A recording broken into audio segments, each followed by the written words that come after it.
Olá pessoas, espero que estejam todos bem. Aqui no nosso segundo vídeo da parte de História do Egito, a gente vai falar um pouco sobre as fontes históricas que nós utilizamos para conhecer o Egito Antigo e vamos falar também sobre os grupos sociais que formavam o Egito Antigo, sobre cada grupo e a função de cada grupo dentro da sociedade. Então, primeiro, para falar das fontes do Egito Antigo, a gente precisa saber o que do Egito Antigo chegou até nós hoje. Então, primeiro, como eu já citei no vídeo anterior, os egípcios usavam papiros para escrever, mas esses papiros eram matéria orgânica, né? Então, com o tempo, eles vão se decompondo. Então, muito pouco de papiros sobrou para nós. A maior parte dos escritos que nós conhecemos sobre o Egito Antigo são os escritos em túmulos. Depois vai ter um vídeo que a gente vai falar sobre a religião do Egito Antigo, o papel que a morte tinha na cultura egípcia, e a gente vai ver por que eles escreviam tanto nos túmulos. Mas a maior parte dos textos do Egito Antigo que nós temos hoje são os textos nos túmulos, esses foram preservados. Os egípcios, eles tinham 3 formas de escrita, né? Muita gente acha que os egípcios escreviam apenas com hieróglifos.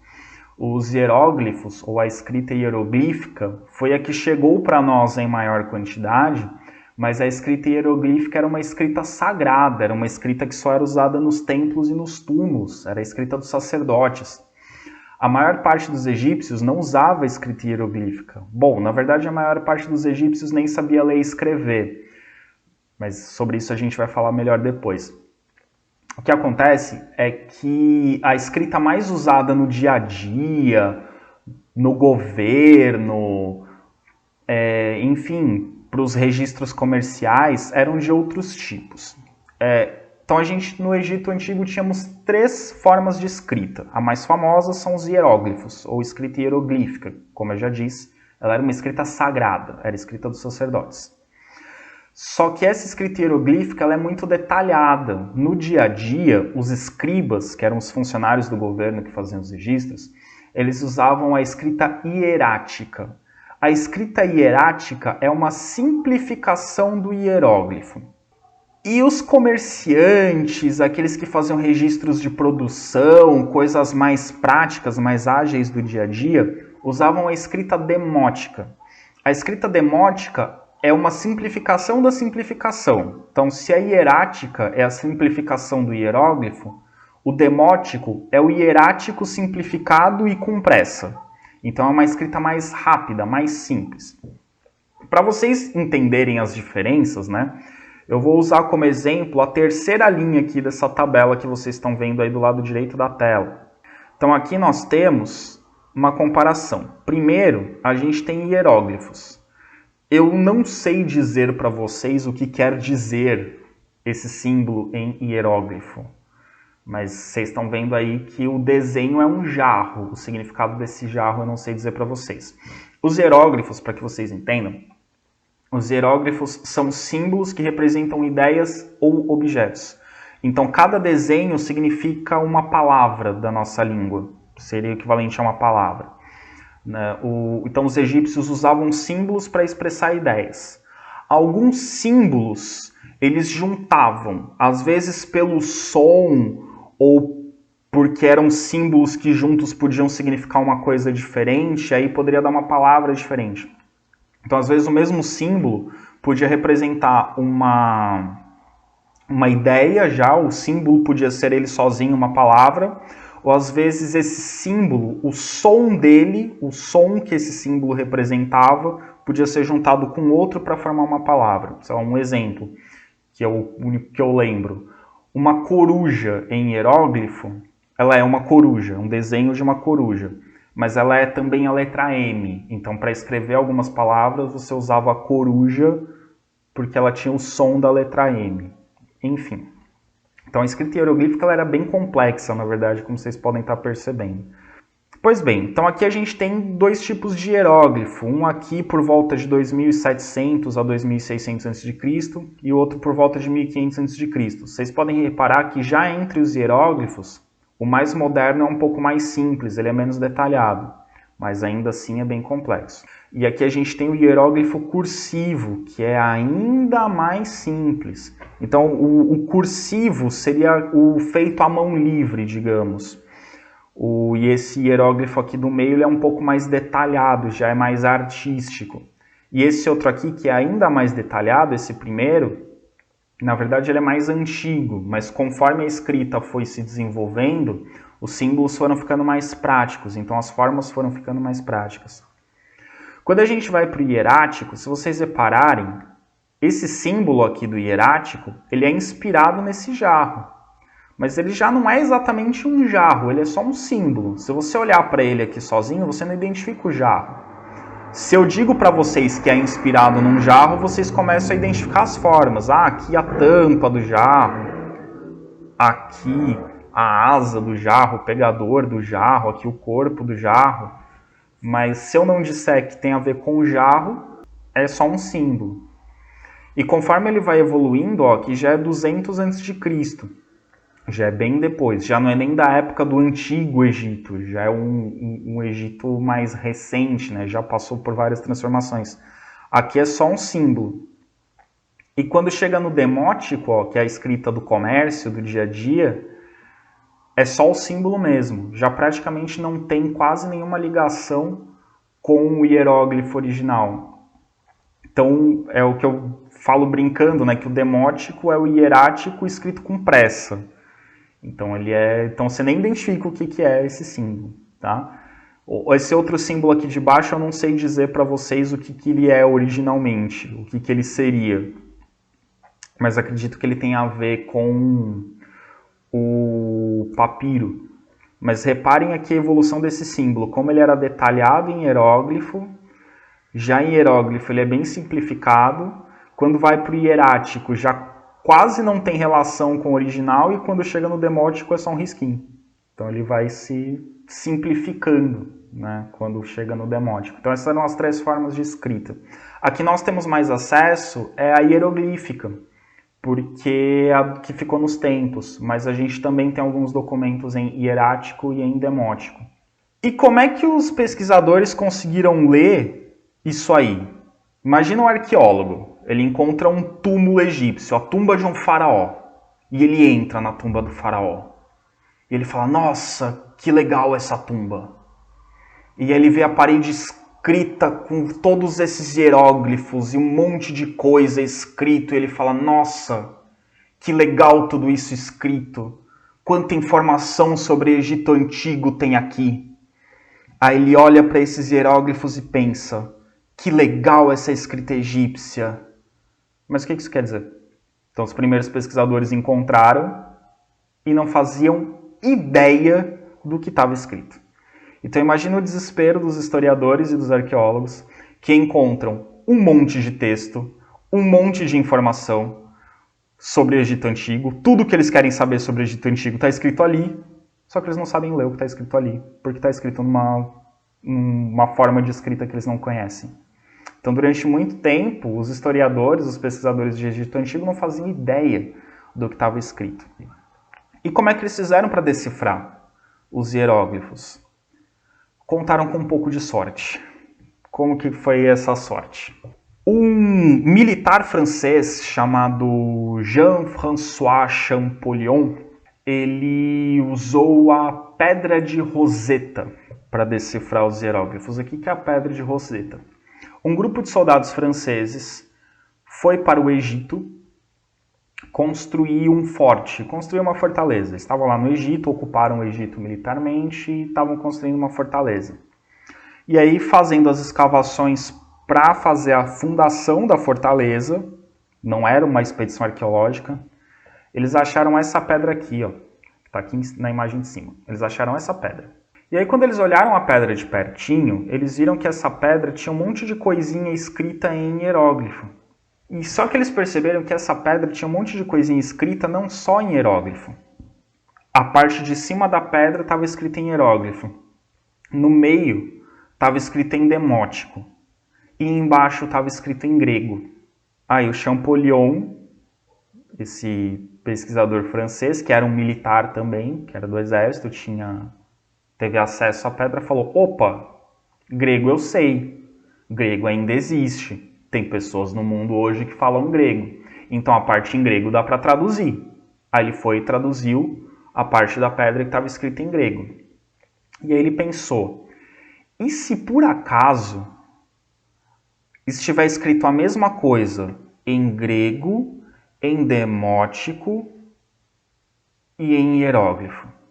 Então ele pegou o texto em grego e foi comparando com o texto em demótico.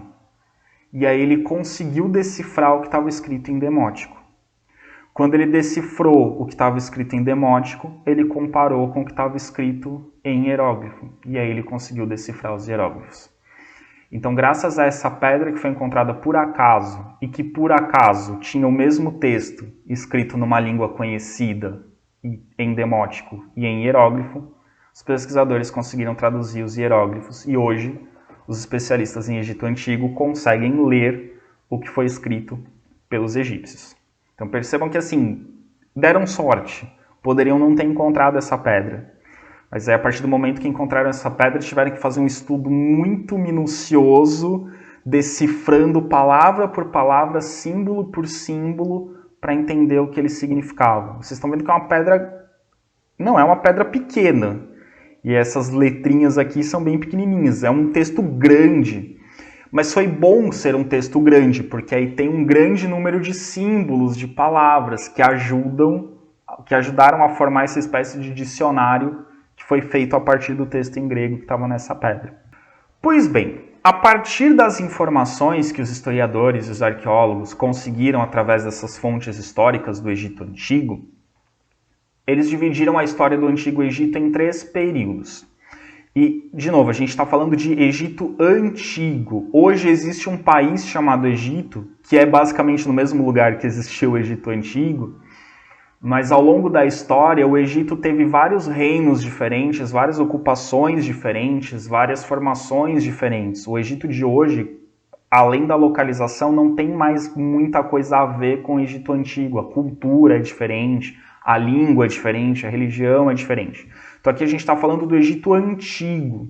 Depois o Egito vai ser dominado por outros impérios, por outras civilizações, por outros reinos. Vai ser completamente diferente a história do Egito. Aqui a gente está falando do Egito Antigo, ok?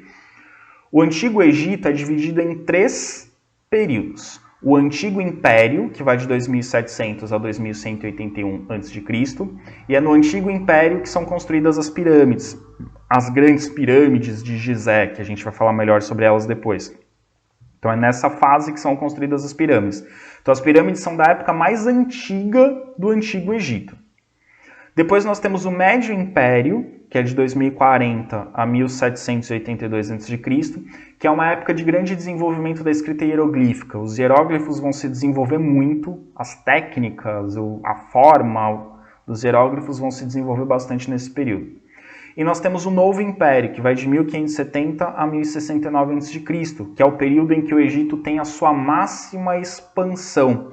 O Império Egípcio vai dominar uma grande região, inclusive ele vai chegar à região da Palestina, onde vivia o povo hebreu, o povo que escreveu a Bíblia, e vai escravizar o povo hebreu. Então é aí no Novo Império que os hebreus vão ser escravizados pelos egípcios e essa história vai ser contada na Bíblia. Então é desse período, ok? Então esses são os 3 períodos da história do Egito Antigo. Quem governava o Egito Antigo? Como nós já vimos, o imperador do Antigo Egito era o faraó.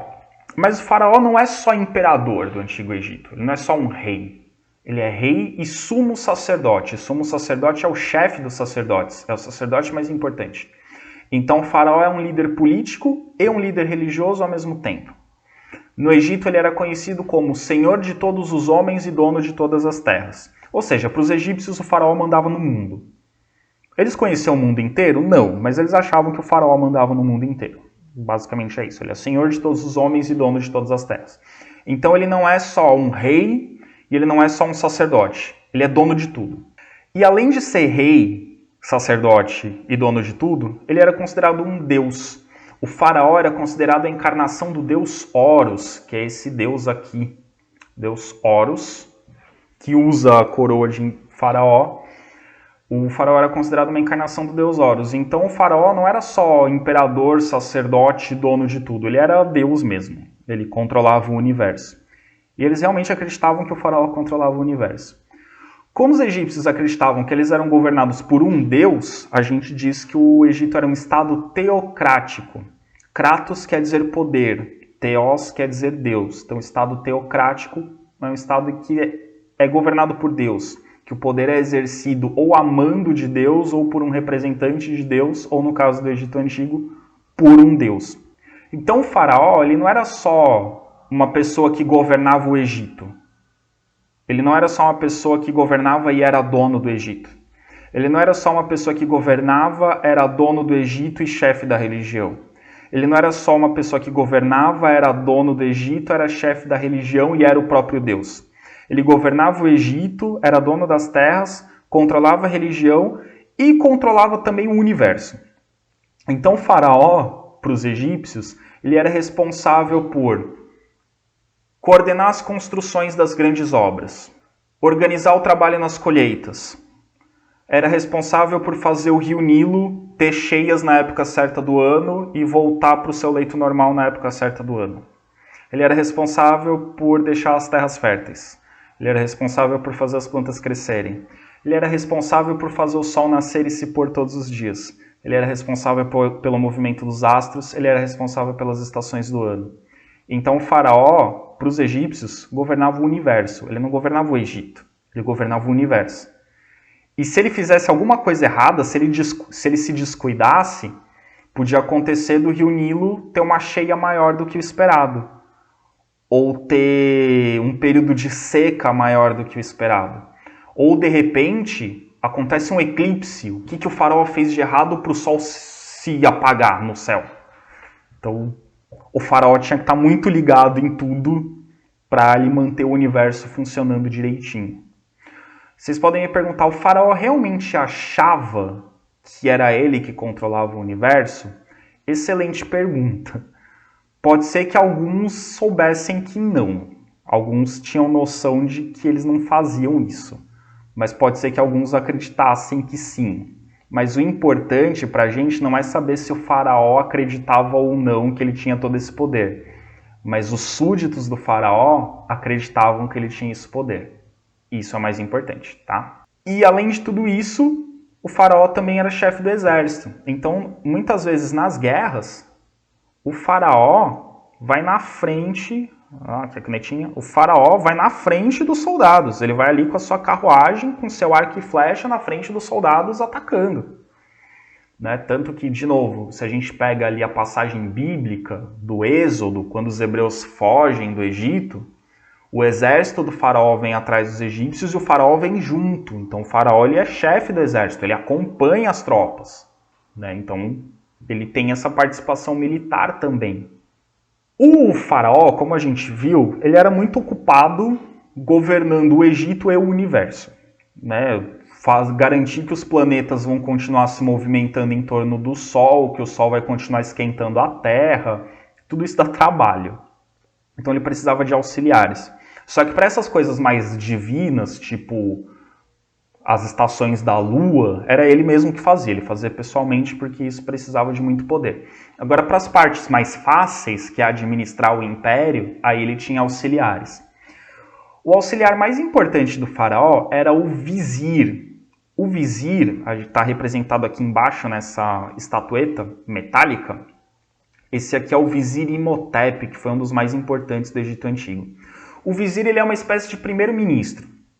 Ele é digamos, o chefe do governo em nome do faraó. Então, quando não dá para o faraó fazer algo, é o vizir que faz no lugar dele. Ele comanda as finanças do império e ele comanda a justiça no império. Ele é a pessoa mais poderosa depois do faraó. E ele é escolhido pelo próprio faraó. Além do vizir, eram muito importantes os sacerdotes. A gente vai ver que a religião no Egito Antigo é extremamente importante. Então os faraós eles vão ter uma importância imensa. Aqui não é um sacerdote com 4 braços, é que eles tentaram desenhar 2 sacerdotes um do lado do outro e isso aí é meio esquisito. Os sacerdotes eles chefiavam os templos e os serviços religiosos. Mas como a sociedade egípcia era muito religiosa, quando a gente for estudar a religião no Egito Antigo, a gente vai ver que isso é muito forte. Então, como a sociedade era muito religiosa, os sacerdotes tinham muito poder. Porque os sacerdotes, eles não só faziam as cerimônias religiosas. Os sacerdotes, por exemplo, eram os responsáveis por fazer os estudos astronômicos e fornecer para o faraó as informações referentes a movimentos dos astros, a época das cheias do rio Nilo, a época certa para colheita, eram eles que faziam os cálculos para determinar os calendários. Então, os sacerdotes eram assessores religiosos e científicos, digamos assim, do faraó. Então, o faraó dependia muito das informações que vinham dos sacerdotes. Além disso, como as pessoas eram muito religiosas, elas confiavam muito e ouviam muito o que os sacerdotes falavam. Houve épocas na história do Egito Antigo em que os sacerdotes chegaram a ter tanto poder que causaram problemas para o faraó. Chegaram a meio que rivalizar com o faraó para ver quem tinha mais poder. Tanto que houve uma época que teve um faraó que resolveu mudar a religião do Antigo Egito, criou uma nova religião, um novo deus que deveria ser adorado para tentar enfraquecer os sacerdotes, mas acabou não dando certo, porque as pessoas continuaram seguindo as religiões tradicionais. Né? Enfim, depois vocês procuram sobre o faraó Akhenaton, que criou a religião do deus Aton, que é o deus Sol, que seria uma divindade diferente. Esse faraó Akhenaton, ele mudou o nome dele para Akhenaton, que era algo do tipo servo do deus Sol. E ele queria que as pessoas adorassem esse deus Sol, seguissem essa nova religião, mas as pessoas continuaram seguindo as religiões antigas, a religião antiga, né? Ele não conseguiu enfraquecer os sacerdotes. Depois dos sacerdotes, um funcionário muito importante do faraó é o escriba, aqui representado nessa estatueta de barro, de terracota mais precisamente, que é um barro cozidinho. O escriba é aquele funcionário que sabe ler e escrever. Só que no Egito Antigo, os hieróglifos, como vocês viram, e a escrita hierática também, e a escrita demótica, elas são muito complexas. Então o escriba, ele não é como hoje, que uma criança aprende a ler no primeiro ano do ensino fundamental, que ela aprende a ler e escrever em 1 ano, normalmente, ou em 2 no máximo. Né? As que têm mais dificuldade, às vezes levam mais tempo, mas se aprende, hoje em dia as crianças aprendem a ler em 1 ano, digamos. Um escriba levava aproximadamente 11 anos para aprender a ler e escrever, de tão complexa que era a escrita. Então não era qualquer um. A pessoa tinha que dedicar 11 anos da vida dela ao estudo. E as pessoas aprendiam a ler e escrever, esses escribas aprendiam nos templos com os sacerdotes. Então não era qualquer um. Então, como não era qualquer um que conseguia ler e escrever, quem aprendia a ler e escrever tinha um cargo importante no governo, porque fazia os registros, registrava a quantidade de pessoas, a quantidade de trabalhadores, a quantidade de alimento, fazia o registro do comércio, o registro das obras, o que precisava fazer, o que estava sendo feito. Então eles eram funcionários muito importantes e muito valorizados. Quem aprendia a ler e escrever no Egito Antigo ascendia socialmente, porque passava a fazer parte do grupo dos escribas, automaticamente era um funcionário do faraó. E também muito importantes, em alguns momentos da história do Egito Antigo vão ser estratégicos, os soldados. O exército no Egito Antigo se tornou muito importante principalmente após o ano de 1600 a.C., quando o Egito sofreu um ataque dos Ixos. Os Ixos eram um povo vizinho do Egito que tentaram invadir o Egito, assumir o controle do império, e com o seu exército, o faraó conseguiu derrotar os Ixos. E a partir daí o exército teve um grande prestígio, como os defensores do Egito, os heróis do Egito. E aí os soldados passaram a ter também um grande prestígio social. Então esses são os principais funcionários públicos, os principais auxiliares do faraó. O vizir, os sacerdotes, os escribas e os soldados, o exército. Esses auxiliares do faraó, eles formavam uma camada social privilegiada. Eles eram nomeados diretamente pelo faraó. Então o faraó nomeava pessoalmente essas pessoas. E aí eles formavam uma elite. Como uma elite, como um grupo privilegiado, eles recebiam terras do faraó. Falavam, estão aqui terras para vocês. e eles não precisavam pagar impostos. E eles também não precisavam trabalhar nessas terras. O faraó concedia alguns servos, algumas pessoas para trabalharem nessas terras. Não eram escravos, às vezes eram, mas geralmente não eram escravos, mas eram pessoas que trabalhavam nessas terras. Esses funcionários também podiam ser recompensados com o resultado da produção. Então, se eles trabalhassem bem, uma parte do que era produzido no Egito Antigo virava recompensa para eles. Com isso, ao longo do tempo, eles acumulavam poder, se tornaram muito poderosos, muito ricos e tinham muitos empregados à sua disposição. Eventualmente escravos, mas depois a gente vai falar dos escravos no Egito Antigo. Era um pouco diferente do que as pessoas imaginam. Mas geralmente eles tinham empregados, eles tinham vários funcionários que o faraó cedia para eles e essas pessoas trabalhavam para esses funcionários do faraó. Abaixo dessa elite, né, de soldados, vizir, os escribas, os sacerdotes, a gente tem os camponeses. Os camponeses são a grande maioria esmagadora da população do Egito. Quase todo mundo no Egito é camponês. O soldado, o escriba são as exceções. Os sacerdotes são bem pouquinhos. O vizir é um só. A grande maioria da população é de camponeses. E a grande maioria da população, sendo de camponeses, está ligada ao trabalho agrícola, está ligada à pecuária, está ligada à produção de alimentos. Essa grande população de camponeses tinha um chefe, o faraó. Então, no Egito Antigo, todo mundo trabalha para o faraó. Você não tem o fazendeiro e esse fazendeiro contrata pessoas para trabalhar para ele, não. Todo mundo trabalha para o faraó, porque o faraó é dono de todas as terras. Então, todo mundo trabalha para o faraó. Mesmo os funcionários que trabalhavam aqui para os funcionários do faraó, né, eles acumulavam empregados. Eles recebiam terras, né, os auxiliares do faraó. Por exemplo, soldados recebiam terras do faraó. E o faraó também dava empregados para trabalhar nessas terras. Só que esses empregados são empregados do faraó, não são empregados dos funcionários do faraó. Então, esses camponeses trabalham pro faraó. E eles viviam com poucos recursos. A maior parte do que eles produziam ia ou para o faraó, para o próprio faraó, ou para aqueles que recebiam terras do faraó, soldados, escribas, sacerdotes que recebiam terras do faraó, recebiam o que esses camponeses produziam também como pagamento, né? Então, esses camponeses eles não ganhavam praticamente nada, só o necessário para sobreviver. Para ele ter o que vestir, ter onde morar e não morrer de fome, era isso que ele recebia. O resto ia para o faraó e para os funcionários do faraó. A maioria desses camponeses tinha um trabalho muito pesado e era muitas vezes tratado com violência, que além de tudo isso eles pagavam impostos e os cobradores de impostos maltratavam esses camponeses. Se o cobrador de impostos chegasse na casa do camponês e o camponês não tivesse como pagar os impostos, que geralmente eram pagos em forma de produtos, né? Se ele não tivesse como pagar, ele apanhava, ele podia ser espancado, então eles eram muito maltratados.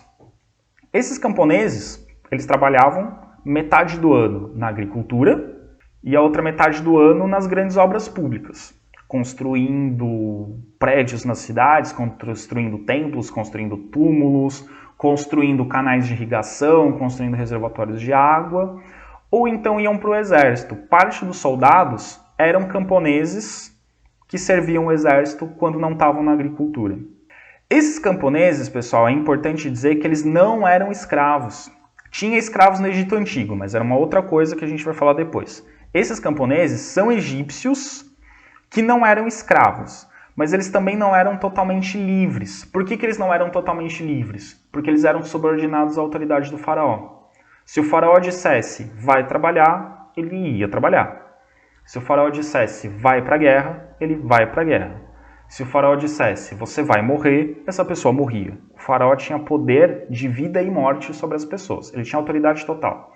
Então essa pessoa não podia fazer o que ela quisesse, ela não podia morar onde ela quisesse. Ela tinha só que obedecer às ordens do faraó. E aqui do lado direito a gente tem várias imagens. Todos esses desenhos, ou a maioria dos desenhos que eu estou mostrando para vocês, são de túmulos egípcios. Os túmulos egípcios, vocês estão vendo que são fontes riquíssimas, né? Mostram muitas cenas do cotidiano do Egito Antigo. Então aqui são as várias atividades que eles exerciam na agricultura, na pesca, na pecuária, enfim, as várias atividades exercidas pelos camponeses. Nas cidades, com uma condição de vida um pouco melhor que a dos camponeses, mas não tão boa quanto a dos escribas, por exemplo, a gente tem os artesãos. Quem é o artesão? É aquele que trabalha na cidade com o artesanato, com trabalhos manuais.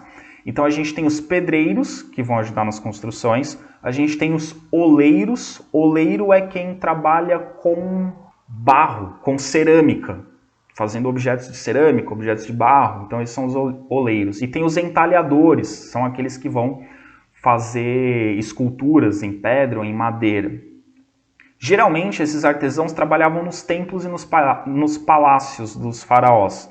Então eles estavam nas oficinas desses lugares e geralmente o produto do trabalho deles era voltado para a religião ou para o governo. Geralmente eles trabalhavam para embelezar os palácios, para embelezar os templos, ou para fazer monumentos em homenagem ao faraó, ou monumentos em homenagem aos deuses.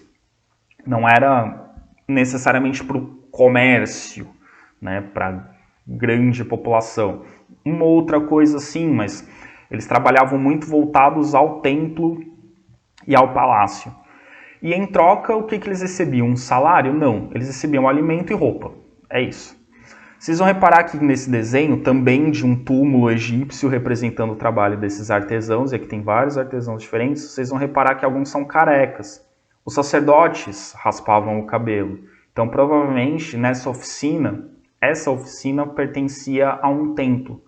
Então, eles estão aqui carecas como sacerdotes para trabalhar nas oficinas do templo. Então, aqui você tem um entalhador, aqui um outro entalhador, né? Enfim, as várias atividades sendo exercidas aqui por esses artesãos. No Egito Antigo, era possível a mobilidade social? Era possível mudar de grupo social? Você ascender na sociedade de uma camada mais baixa para uma camada mais alta? Era possível, mas era muito, muito, muito difícil. Normalmente, os cargos e as profissões eram hereditárias. Então, se o seu pai era camponês, você seria camponês quase que 99,99999% das vezes. Se o seu pai fosse artesão, você seria artesão. Se o seu pai fosse soldado, você seria soldado. Se o seu pai fosse escriba, muito provavelmente você seria escriba. Então, o sacerdote é a mesma coisa. Se você era de uma família de sacerdotes, você ia ser sacerdote. E se você era da família do faraó, você ia ser faraó. Então, como os cargos eram hereditários, era muito difícil alguém mudar. O que era mais ou menos possível era escriba. Se um camponês aprendesse a escrever, ele tinha a chance de virar escriba. Se um artesão aprendesse a escrever, ele tinha a chance de virar escriba. Crescia na sociedade. Fora isso, até era possível, de repente, um camponês virar soldado.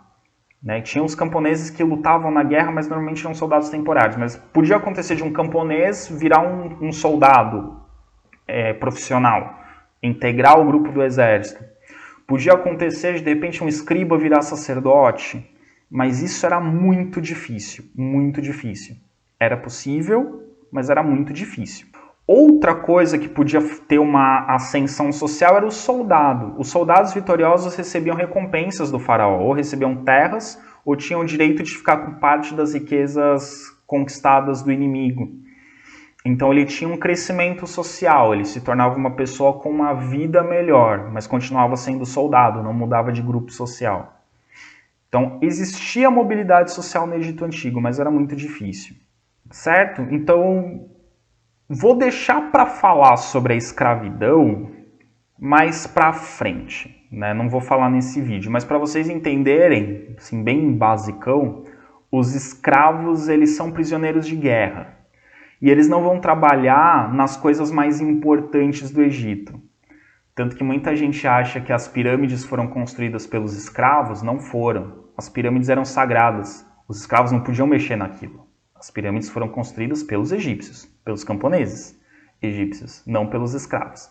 Os escravos vão fazer outros tipos de serviço menos importantes. O que é importante para o Egito é feito por egípcios. Tudo bem? Então o número de escravos no Egito não vai ser muito grande, não vai ser tão grande comparado ao restante da população. e eles não vão ser tão importantes no trabalho do Egito Antigo. Eles vão ser um complemento, mas eles não vão ser a base. O Egito não vai depender do trabalho escravo. Os egípcios vão usar escravos assim para dar um complemento, para ser uma coisa a mais. Mas o pesado, o grosso do trabalho no Egito Antigo e os trabalhos mais importantes eram executados pelos camponeses, porque eles faziam isso por obediência ao faraó. Próximo vídeo a gente vai falar um pouco do trabalho, um pouco das construções e a gente vai continuar falando aqui da sociedade, da economia e da cultura egípcia, ok? Abraços para vocês, até mais!